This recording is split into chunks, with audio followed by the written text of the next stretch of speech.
Welcome, welcome, and thank you for being here. Thanks for joining us on this sort of rainy, cloudy day. I'm pretty sure it was like this last time, wasn't it?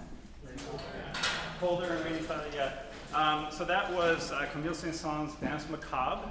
Stands for Dance of the Dead, loosely, or Dance with the Dead is kind of what I like to prefer. As the legend has it, on midnight on Halloween, death as an entity will show up and will raise all of the dead from their grave and play his fiddle, and they will all dance to it until the sun comes up. So we heard Will kind of give us the this little happy melody that's sort of like signaling the sun coming up and everyone stumbling back into their grave. So we figured it was a appropriate way to start the concert, which is we're dubbing it, or maybe just I'm dubbing it, I don't know, a tapas concert of cosmic proportions, because we are sampling a lot of different genres and eras, well not genres, eras of classical music, from transcriptions to original compositions, and they're all about 7 minutes long, almost exactly. So, and there's some planets in there, but we'll talk about that later. So, in the meantime, we have our lovely arranger for the next piece by Bach, Jacqueline. I'm going to introduce him and allow him to speak a little bit about that arrangement. Go ahead,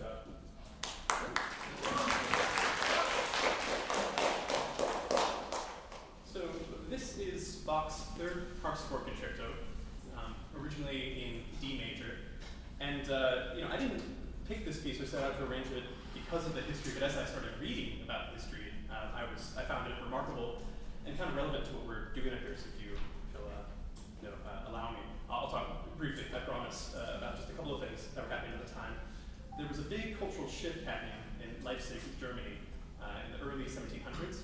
Coffee houses were emerging. The new hot beverage on town was a great place for people to meet, and for the price of coffee, pretty cheap, exchange all kinds of cultural ideas with people from various the stratification of society.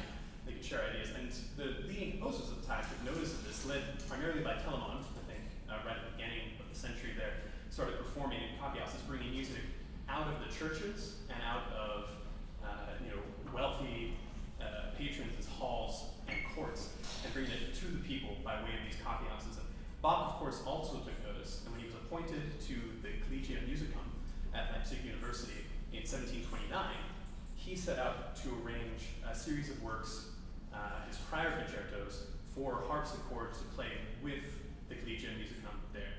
The Collegium Musicum was a mix of professional musicians and those studying, aspiring to be professional musicians, people of the community. And bringing it into the coffee houses, he was bringing community performers to community listeners, kind of like what we're doing today. And when he arranged this work for harpsichord, it was originally for violin, it was in the key of E. He moved it down a step to adjust it for the harpsichord, and he made some significant changes to the articulations, to the ornamentation, to fit that instrument. So I decided I would follow in his footsteps here and move it to E flat, a very appropriate key for saxophone, and to try to meet in the middle, just like with the transposition on ornamentation and articulation. I feel like the saxophone sits very neatly between those two, the violin and the harpsichord there, and I hope that you'll hear some of that here. The last bit is that this was a genuine Baroque concerto, where there's a soloist, a kind of pure accompaniment behind, but I decided, also following Bach's footsteps, I think here, to spread it out amongst the ensemble. This is really no longer a concerto for a single solo voice, it's kind of a concerto for at least 8 saxophones. So, see if you can trace it around the ensemble. I hope you really enjoy